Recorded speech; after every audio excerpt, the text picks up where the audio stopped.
So good evening, guys. I've actually shot this video a few times now. Last one I wound up with was like 40 minutes long, and obviously that's too long, but I want to kind of talk about my rovers and the bird of prey situation and kind of the direction I'm headed. I'm going to try to pare it down this time. Like I said, the last one I shot turned out to 40 minutes, and I'm not going to do that. I'm not going to bore the shit out of you guys. This is my old family of rovers. I have had this family for 35 years now. They are as much a part of me as my arm is, for lack of better explanation. They're exclusively recessive reds, mostly recessive red-white center tails, a couple recessive red-white wings, some red spangles. When you see one, you've seen all. They have the same type. They have the same eye, usually a gravel gray pearl eye. Same bodies. They pretty much only differ in markings.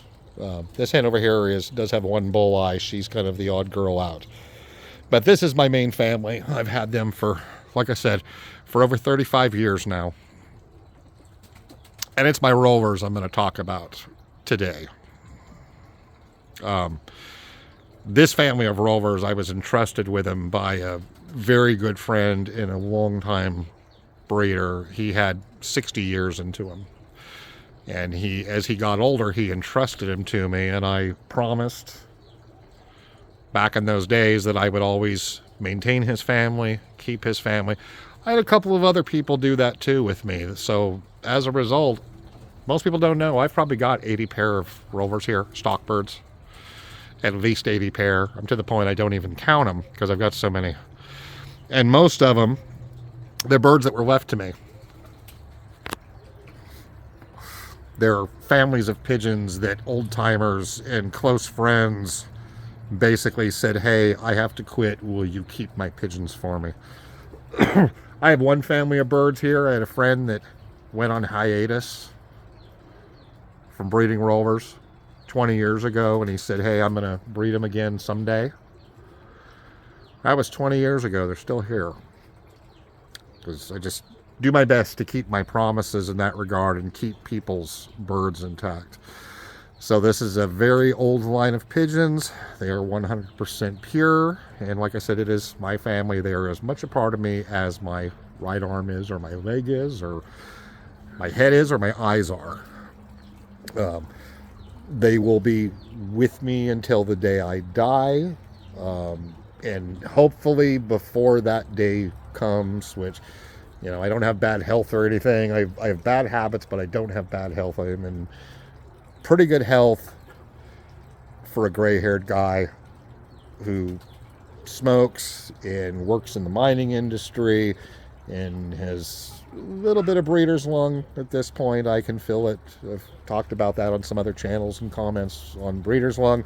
You know, I can feel it every day. I definitely have the signs of breeder's lung and all that. But in spite of that stuff, I'm in actually pretty good health for my age. So I'm not dying or anything. I am just kind of reminiscing and figuring out the current direction of my breeding. And kind of the realization of where things are headed. And kind of the situation is, as a lot of you know, I have a really, really bad bird of prey problem. And I'm not alone in that. A lot of you have serious bird of prey problems, especially if you breed rovers. I've seen some people comment on some of the attack videos I've posted that, you know, oh, if the hawks get your pigeons, it just means they're not any good. Now, the reality is, that may be true with racing homers. I think maybe if you lose racing homers to a Cooper's hawk, maybe that bird's not so good. You know, but with rovers, we're not breeding pigeons to evade hawks. We breed them to fly slow because that goes hand in hand with the roll, and these pigeons work very hard rolling. They exhaust themselves. They expel a lot of energy in a short time. They tend to fly overhead. They always fly at the same spot every day. That draws the hawks in. We fly them in fairly large numbers, typically 20 birds at a time. That's like a magnet for every bird of prey for miles. When you got 20 pigeons flying every day, especially if you have more than one kid, if you fly 5 or 6 kits in a day, you always have pigeons flying overhead in the same spot, and on top of it, they fly slow and they look epileptic. So to a Cooper's hawk or peregrine falcon, they look wounded. They look like prey. It's like my friend Russell Codd, who's a vet and a fairly successful racing guy, says. He says, you're just hawk bait. And it's true. If you fly rovers, you're going to lose them to birds of prey. They're not the natural prey of hawks. They're worse than the natural prey of hawks. They have characteristics that make them very vulnerable to bird of prey predation. And for rover breeders, it's a problem. Up and down the West Coast, which has always been a very big rover breeding center, up and down the West Coast, basically from Vancouver, British Columbia, all the way to San Diego, there are hundreds of thousands of rovers flown every year. And it's been that way for a long time. And every year, there are the vast majority of them are killed by birds of prey. Basic fact. You fly rovers, you will lose at this point in the game. The birds of prey are so overpopulated, and they're so adept at killing rovers because rovers are especially vulnerable to birds of prey. Everybody loses a majority of their pigeons at this point. And you can try all these different tactics. People will tell you, get fake owls, play crow sounds, do this, do that. It doesn't work. It does not work. If you fly rovers, you're going to lose them if you have birds of prey. So I've kind of come to a conclusion. Over the last 20 years, I'll bet I've lost 4,000 rovers in the last 20 years. And I'm not exaggerating. There were years that I bred 300 and 400 rovers in a year, specifically to try to combat hawks, and I would still lose 90%. The more I bred, the more I lost. It's like this year. I bred 175 young birds in 2023, rovers. I have about 40 left out of that 175. That's all I have left. And most of them will not survive to the end of the year. I'll lose them. There's days you will lose 3 or 4 in a day if you're flying kits. It's just a fact of life. And I'm kind of to the point right now that I don't want to say it breaks my heart when I lose pigeons. When you lose so many, it doesn't break your heart, but it burns you up. It makes you angry and stressed and frustrated with the situation, because at the end of the day, nothing you try works, and you can't legally do anything about it. A lot of guys overseas just say, hey, blast them. But we can't do that here. About 20 years ago, we had some really notable rover guys all got caught. They literally got set up to the point that U.S. Fish and Wildlife Services sent agents into the field, and they joined local pigeon clubs posing as new guys, and they infiltrated the clubs, and they basically collected evidence, and they prosecuted some fairly well-known guys. Most of them household names in the rover sport. A lot of them. They got one homer guy too. But and they basically did it to do a chilling effect. So needless to say, if you U.S. Fish and Wildlife take eradicating birds of prey pretty seriously, and I don't recommend that you do it, because it probably won't end well if you get caught. So I don't recommend you do that. In the meantime, they won't help you if you contact them. They don't give a shit about you. They don't give a shit about you or your pigeons or your chickens at day's end. They will go after wolves that kill cows and sheep, because that's a commodity. But a bunch of pigeons, they're not a commodity. They don't care about that or you.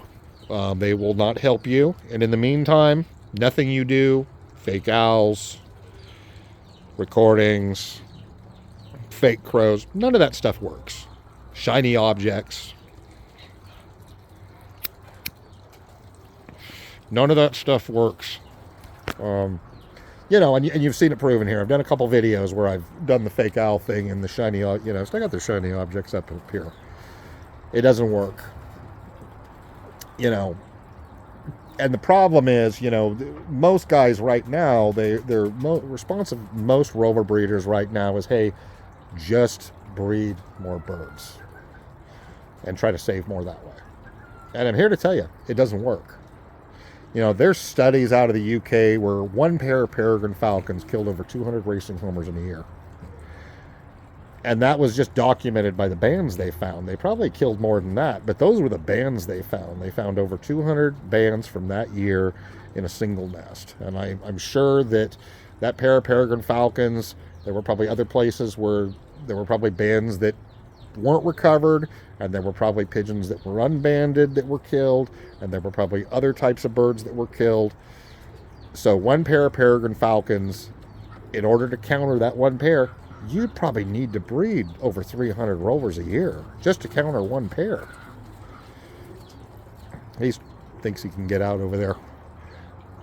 So needless to say, if you've got a couple different pairs hunting how many pigeons are you going to breed? 500? 600? And I can tell you right now, I've done it. I've bred that many in the past. And you still lose them. You still lose them with a pile. And the reason is there's this curve in science. It's called a predator-prey cycle. And kind of it's a written rule of basic wildlife ecology that when the prey increases in numbers, the predators increase in numbers in response inside of a few years. Now on the other side, the other way it works is if the prey numbers decline, so do the predators.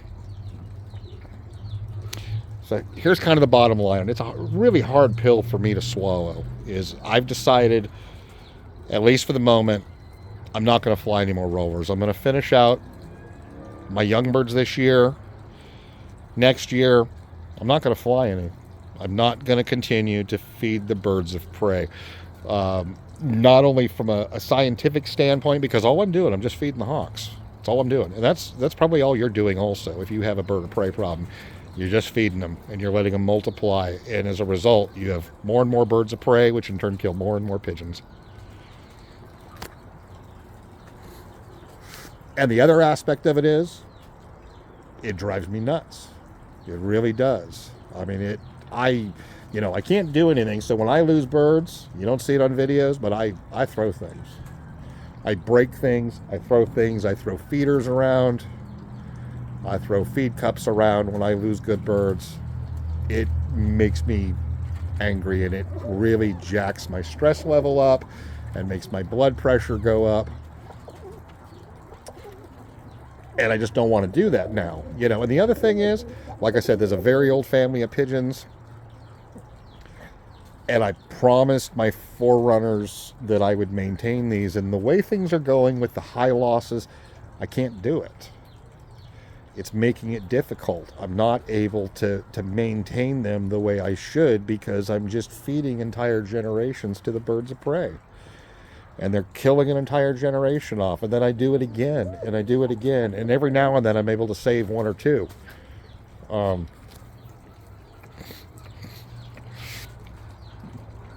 I'm not quitting rollers, but the point is I'm going to stop flying for a while. My long-term goal, 5 years ago, I put a down payment down on some property, very remote area, very rural, very flat, treeless.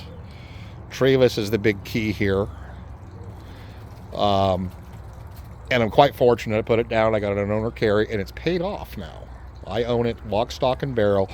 And right now I'm going to focus on, it's still raw land, but right now we're focusing on eventually moving. Now, with me having so many pigeons and also being in the poultry business and having just so much going on here, it's really difficult to just kind of pick up one day and move. It's going to take planning and all that. I need to drill a well down there and get some infrastructure in there. You can't just pick up 500 or 600 pigeons and a couple hundred chickens and just go in a day. It doesn't happen. You've got to get you've got to get the infrastructure needed for them in place. So that's kind of what I'm working on right now, is getting things in place down there to hopefully get out of here in 2 or 3 years. But in the meantime, the racing homers, even though I do lose a lot of squeakers when I'm settling them because the coopers chase them off, if they survive and settle and I don't lose them during settling, birds of prey are not as they're not as successful against them. Rover flies slow over the loft in a big group. The bird works and works and works and works and works. It gets tired. Birds of prey kill it. The racing homers, they range, they outrun them.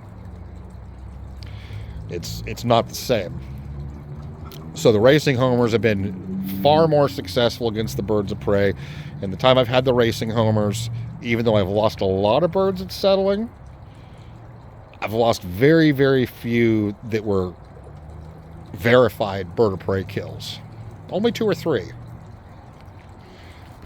So as an example, this year, I bred 175 rovers.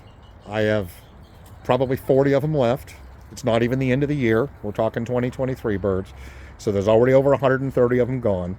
Maybe even 140. Case in point, my number 1 kit right now that some of you guys saw a couple days ago got hit by the coopers. There were 11 birds in the kit that day. There's now 4. That 11 birds right there, that was the remnant of 2 30-bird kits. So out of those 60 of those 2 kits, they were my first 2 rounds. There were 60 of them, because I'd given quite a few squeakers away also to some friends. That's all that's left. There's 4 pigeons left out of 60 in the course of 5 or 6 months. And it's not a good thing. Now, by stark contrast, my racing homers, even though I did have high losses among squeakers, I've still got 50 birds on the race team out of far less young birds. I think I bred 75. I did lose a lot during settling. I culled several for various reasons, not trapping. A couple of them, didn't seem right. I culled one last week that it started getting a one-eye culled, and I'm all for survival of the fittest. I culled it. I don't want it. Fluffed up down in the corner of the bottom of the loft, and it was there more than a day, and on the second day, I culled it. That's it. Not sorry for doing it. It's just the way it goes. If you want to be competitive. But needless to say, I have enough racing homers left to race next year. Because the birds of prey just aren't getting them. By contrast, they lost, I think, 2 last year, and I think I've seen 1 this year that the peregrine did get. So in 2 years, I've seen peregrine kills on racing homers 3 times. In the same 2 years, out of my rovers, I've seen 260 kills. It's a big difference.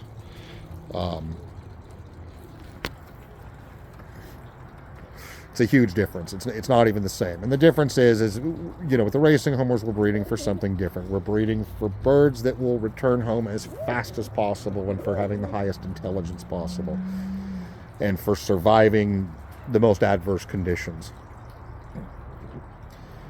So they're different. And rovers, they're not selected for that. They're selected to fly overhead here and work, and come back down. And as a result of the tumbling or rolling mechanism, a rover or a tumbler, it looks like a meal, and it is a meal. So I'm not going to get rid of my rovers, but I am until I get moved. I'm going to stop flying and just kind of cut back I'll breed a few. I'll probably give most of them away, is probably what I'll do, because I don't sell pigeons. I don't do that. But I will help people start out. So I'm going to basically go through with type and, what I know about my pigeons, and I will stock a few that I think are the right ones to keep the lines going and keep a little bit of young stock going. But other than that, I'm just not going to fly them. I'm not going to continue to feed the birds of prey, because I know what's happening. I keep feeding them, they keep breeding, and they're in the competition between two species here. The bird of prey wins, because let's face facts, it has evolved. The peregrine falcon has evolved over 5 million years to kill pigeons, and a roller is no match for them. So it is kind of a hard pill to swallow, because I really wanted to start competing with rovers again and be serious about it, but I've just got too many birds of prey here. I'm going to focus on my racing homers. Like I said, I'm not going to get rid of my rovers, but for the next couple of years, I'm not going to fly any. I'm going to wait until I move. I think things are going to be a lot better at the new place, just because I don't have the trees and it's all very, very open. And I'm going to have, less close neighbors and things like that, as far as problems with, landmarks and stuff like that, and, losing pigeons during settling, because there's really not going to be a lot of other places for them to land. There's going to be a situation where it's just going to be the loft kind of in the middle of, about a square mile for the most part, really nowhere else to go. So that's kind of what I'm doing. And like I said, it's a hard pill to swallow, but that's kind of the way things are going. And the other thing is, if you really want to compete and be successful at something, it's pretty hard to focus on two things. It really is. In order to really excel at something in life, and I don't care what it is. I don't care if it's pigeons or breeding chickens or breeding fish or your job or whatever it is you do. You're going to be more successful if you focus on one thing. And rovers are a lot of work, and racing is a lot of work, and doing both, it's difficult. And I really want to be, so needless to say, at least for the next few years, I'm going to really focus on racing, and do a lot of hard training and a lot of one loft races, and also the local races, and really devote my time to that, and just kind of put the rovers on the back burner. Like I said, this family and some of the others, they've been with me a long time. I made promises to old timers to maintain them. I'm not going to get rid of them. They will always have a place here no matter what. These birds will be here until the day I die. And hopefully when I'm gone, which is hopefully many years in the future, hopefully when I'm gone, hopefully somebody else will maintain them for me. I would be very grateful for that to happen. It's one of those things, as we get older, I really worry about that that I was trusted with these, and just because of, kind of the way I am, where I don't sell pigeons, I haven't really started a lot of people out in them. I've kind of kept them to myself and focused on them myself, without being greedy. But, not like the late Bill Richards, who was known for, not giving his pigeons to anybody because he didn't think anybody deserved them. But hopefully when I'm gone, somebody else will carry them on. And that way, this family is over 100 years old. It is 100% pure. I don't outcross. The guy before me didn't outcross. The guy before him didn't outcross. It's a pure bloodline of pigeons, no outcrossing. All the problems typically associated with inbreeding depression and line breeding depression that sometimes plague animals when you breed them too close, that stuff was taken care of years and years ago. We're way beyond that. That the common side effects of inbreeding depression, that stuff is eliminated through culling, and that has been eliminated at this point, that it's not a problem. But hopefully I can find somebody in the future that will continue on this family, so like I'm saying, I'm not quitting rovers, but it is time to go focus on racing for now. And I'll do rovers again in the future as far as competition flying and really doing a lot of flying. And for now, I just want to kind of preserve what's here by, you know, not feeding the birds of prey, which seems to be all I'm really doing right now. So I will give you one last look at this family since nobody has seen them yet.